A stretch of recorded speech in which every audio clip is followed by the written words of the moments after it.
So in 2013, our first book came out. A very nice hardcover edition with the ARA Press.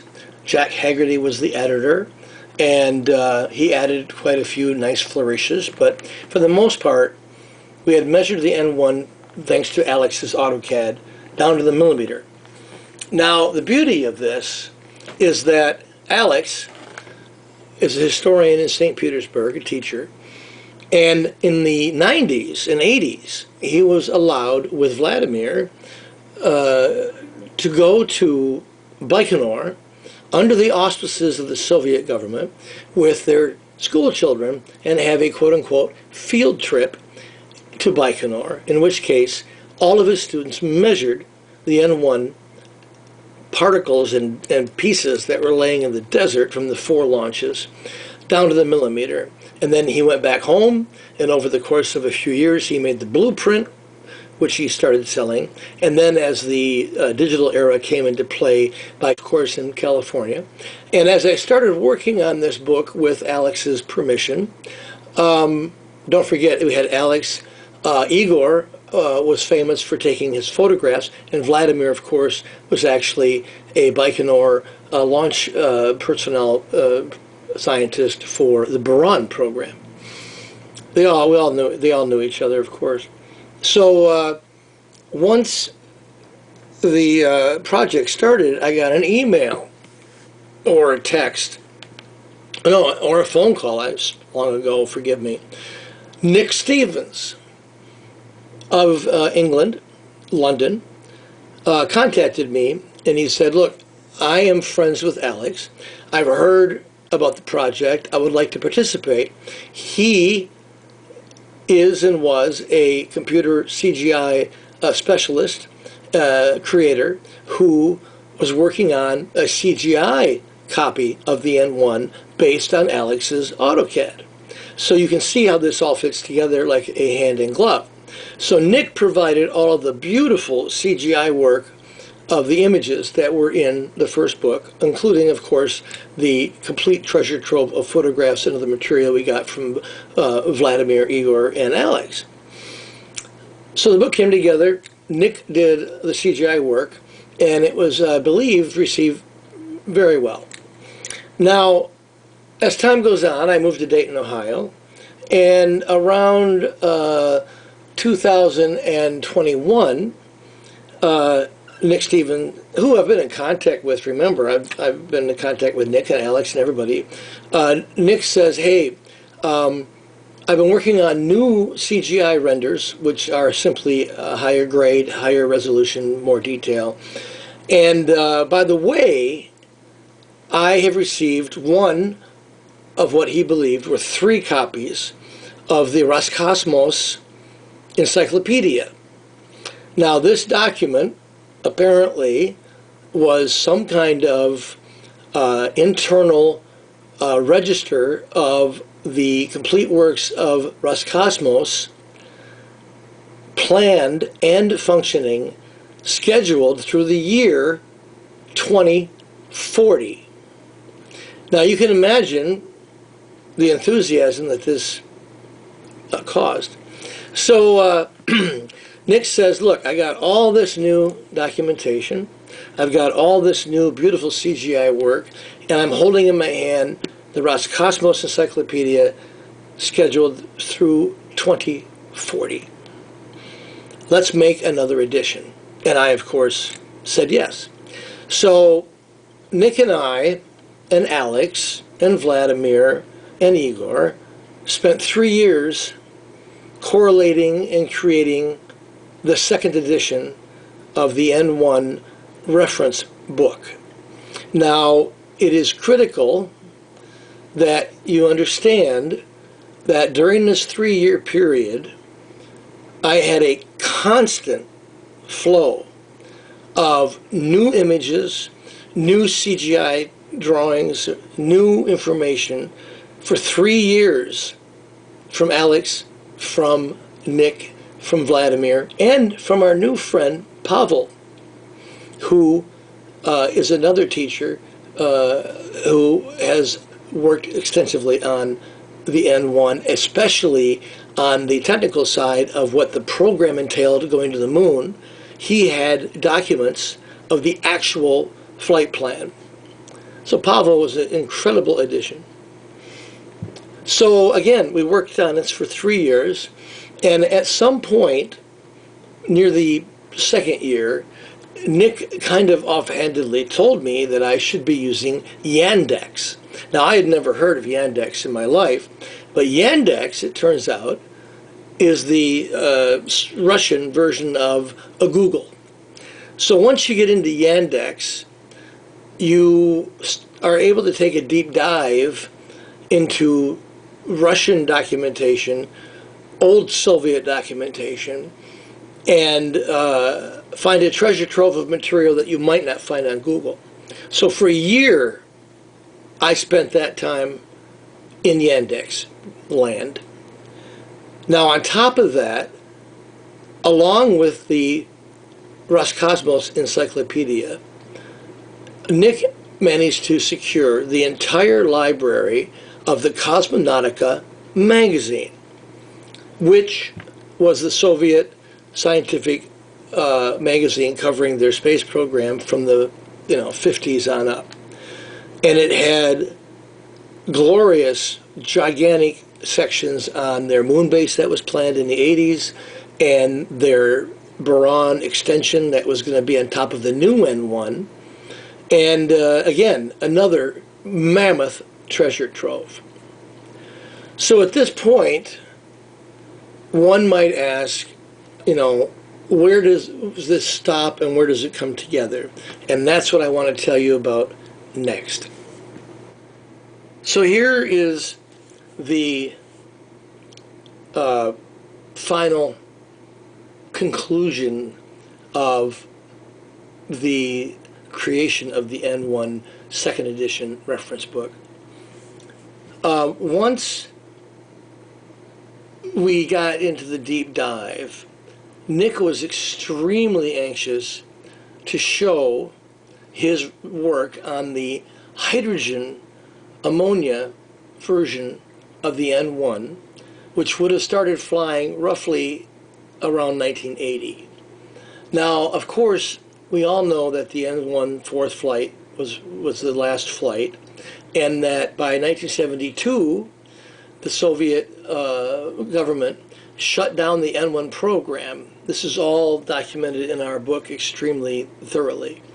Now, when they shut it down, and again, Soviet life, they wanted everything destroyed, everything buried. It never happened. It was a failure, which again, you have to realize when you read our book, the fifth N1 by 1974 would have flown without question. Without question. So it was extremely sad to see that they couldn't continue the program. Now, most of that is because of Glushko and his anger over his work with the rocket program. He didn't like Korolev, and Korolev didn't like him, and when Korolev died, the N1 died, which is, again, the greatest tragedy in our space history, because they would have been on Mars by 82, 83, no, without question. So Glushko had all the N1 material destroyed, as he thought. But in reality, living in the desert of Kazakhstan, all the scientists and family members and sheep herders or whatnot gathered all the broken pieces. Hydrogen configuration was so positively understood and expected that everything in the new second edition beyond 1972 is a direct, absolute extension from the death of the original N1 and the cancellation of the ammonia hydrogen N1. All of the Venus probes, all of the Mars probes, all of the spy satellites, everything was designed for the new N1. So I continued the project because, to me, armchair philosopher that I am, I saw this gigantic river of future information flowing from the N1, much like at one point we would have been with the Saturn V. Of course, we fell down as well. But all of the projects for Venus, all the projects for Mars, even the projects for the new moon base in the 80s, was all based on the idea that the N1 would get it in orbit. So in my mind, addled as I may be, it seemed appropriate to continue the process of the book because all of this stuff was linked together. So I got to a point in 2022 where Nick had just supplied me with the material for the shuttle, the Mattel, that would have gone on the hydrogen ammonia N1. And at that point in my research, there was another rocket that was important. And when I asked about that rocket design for some photographs, he became indignant that we had gone too far, we must stop, and we must not add all of this other nonsense. Now, again, Nick is holding in his hands the Roskosmos Encyclopedia dated 2040. We also have the extensive plans of the moon base and Mars base, Alita, etc., with the Cosmonautica magazine. And I just didn't understand why we wouldn't provide this information. I mean, if you wanted to have nothing but improved CGI images of the N1 for your modeling project, the book would have been 250 pages, and it would have been a nice little fix. But we had a treasure trove of incredibly valuable information that I felt should be published. Now, along this line, Jack Haggerty simply said he was too busy with his new job. He's a very smart man and has a lot of jobs of very high technical quality in California, and he was just too busy. As you know, ARA Press hasn't really published anything of value except for the dinosaur book. And I begged him, please help me out. No, I'm too busy. I'm too busy. Okay, fine. So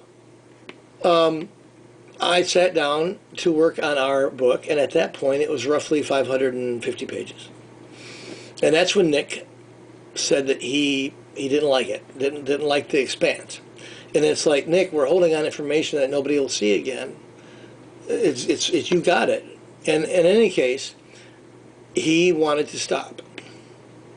So instead of, ending everything, I said, look, I give up. Let me issue a single volume that is basically the extension of the first book with all the beautiful CGI, and we'll call that one book, book A, whatever.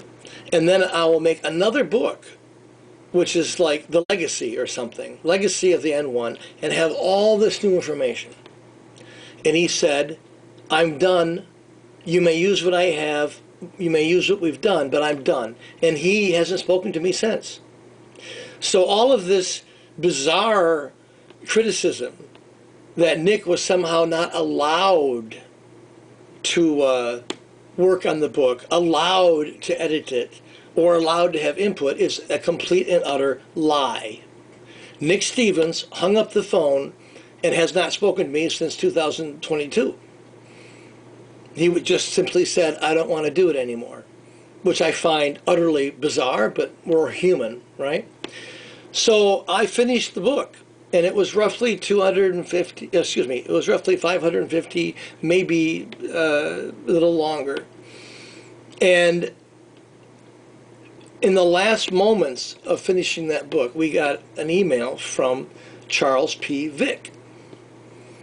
Now, Charles P. Vick is the legendary image analyst who worked with the photographs from the Corona satellite once they were released by the government and worked on the images of the N1 and the height and the dimensions, and he presented the public information from the Corona satellite images of what the N1 would have been like in the early and late 70s.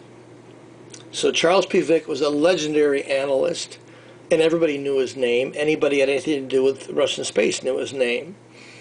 So when he got a hold of us, I said, Charles, please, here's the book. Tell me what mistakes we made. And he made over 200 corrections, which again was very welcome. And then he sent me another note, and he said, I'm 85, 88.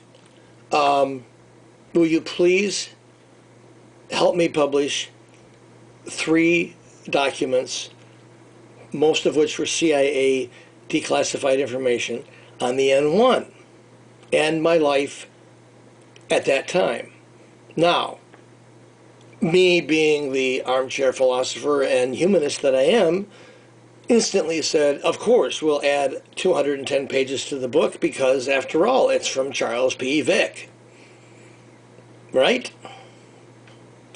So now the book ended up being roughly 720 pages.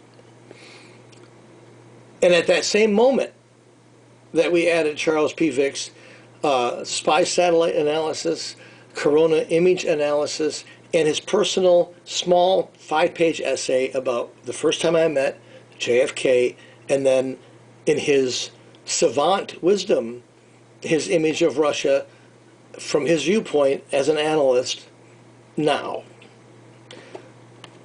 At that moment, Russia invaded Ukraine. Now, Ukraine is critical to this book because as you read it, which I do believe critics have done, there's a point where we talk about the fact that once the wall fell and Russia was running their space program as a federation, they, in general, could not stand to buy the expensive Ukrainian computers that ran their Soyuz spacecraft. Now, you have read many times about over the last 20 years how sometimes when the Soyuz spacecraft detach from the ISS, they come down ballistically and almost kill the astronauts. Now, the reason for that is they're using Russian computers that are not anywhere near up to grade from the expensive Ukrainian computers. So Russia invades Ukraine, and the thing that turned my table was that I was still using Yandex. I was still accessing Roskosmos in general website, and the entire thing was blocked the next day by a gigantic Ukrainian flag that said, "We are Ukraine." They had blocked access to the Russian internet. I was very proud of them. So my initial introduction to the book was written, a year before the book was done. And then I wrote a second introduction trying to clarify a few issues that Nick and I had discussed. And then the third one was written the week after the invasion. Now, maybe an editor would tell me that I just got to combine the whole thing into one giant introduction. I don't know.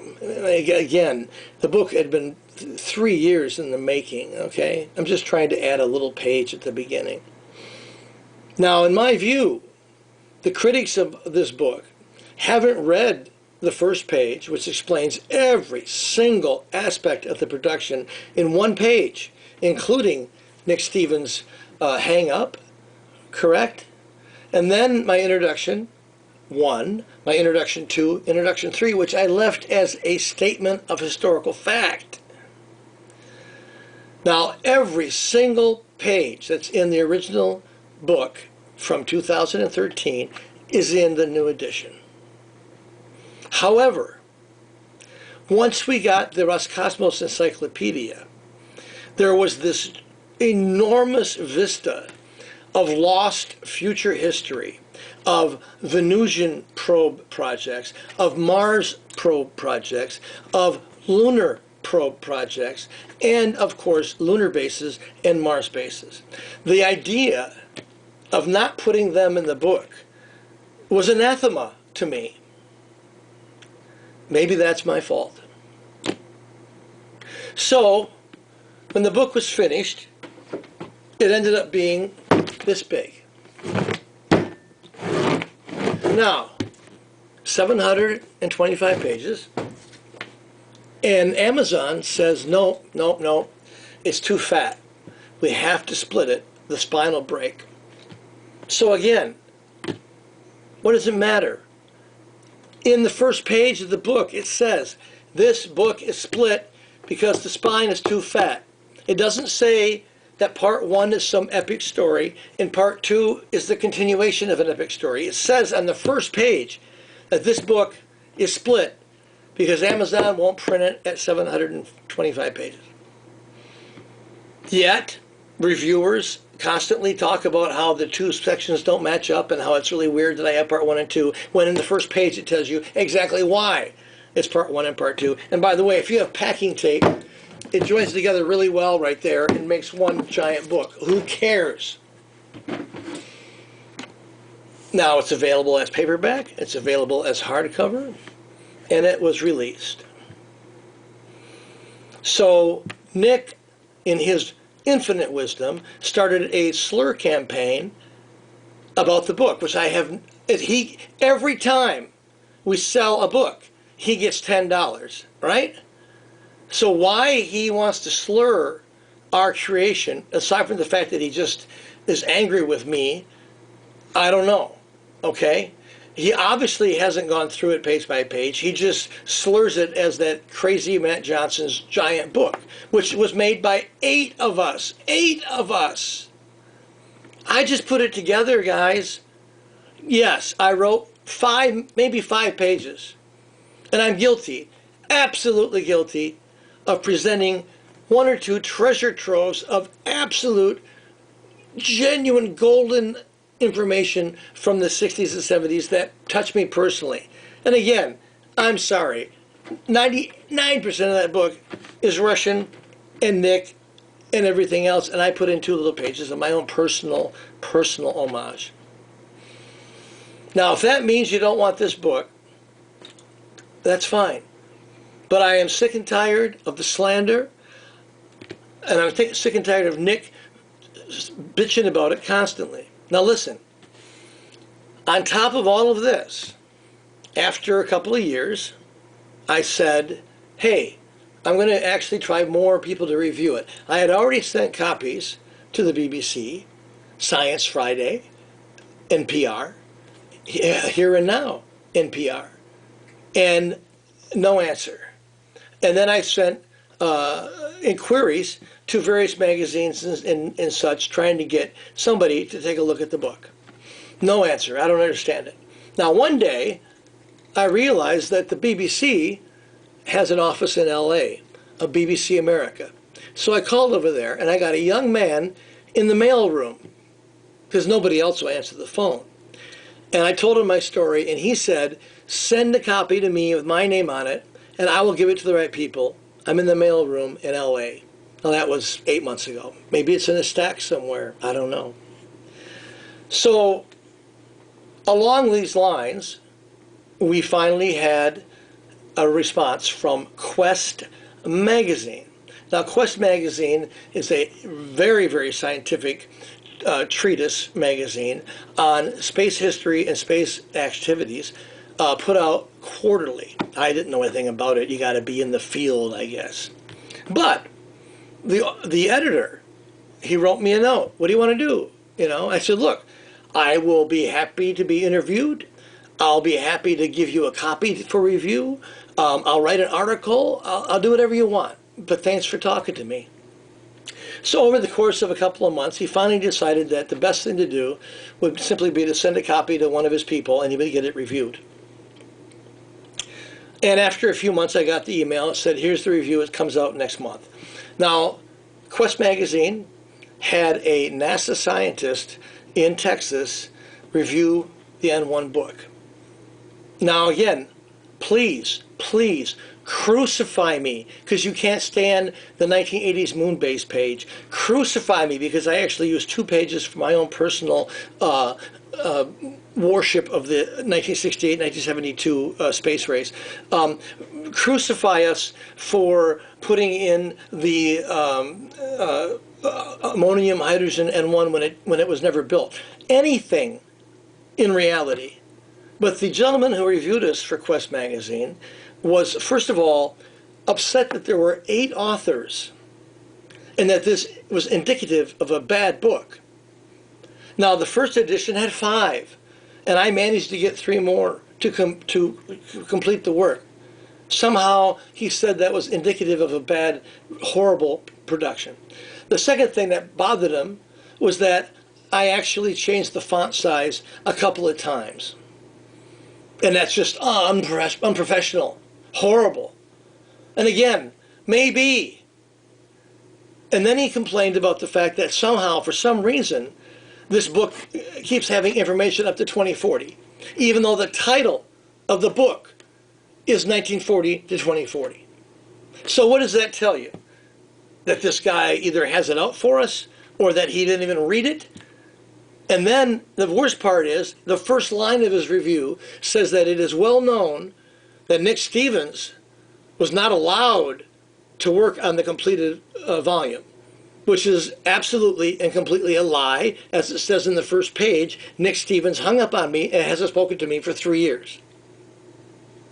What I want you to do is decide if you want this gigantic treasure trove of Russian Roskosmos information, which was cut off the day they invaded Ukraine, maybe put out by an old retired armchair philosopher, or read it and tell me what's wrong, right?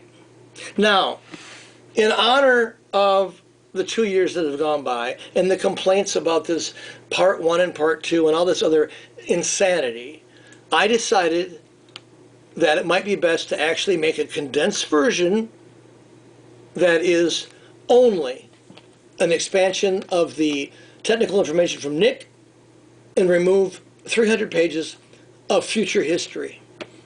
Now, if you're a modeler and you don't want to buy the big book and you really want that, God bless you, that's fine.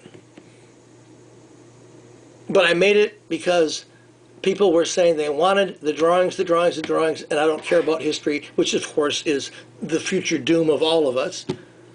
But in any case, that's the story. So right now on Amazon, the big black part 1 and 2 is every piece of information you could ever want from us, Cosmos Yandex and Cosmonautica magazine. Try to get on there now. It's gone. The white copy is for modelers, period. Now, Nick Stevens won't talk to me. I haven't spoken to Jack for 4 years. He's too busy. People are too busy now, right? I've talked to Alex many times, and every single time he wishes me good luck and praises every effort we make to try to get this book out. That's Alex Shliadinsky. I can't send him a Christmas card. I can't send him any money from the book because of the war, but he backs us up. You ask him. You ask me, I'll tell you.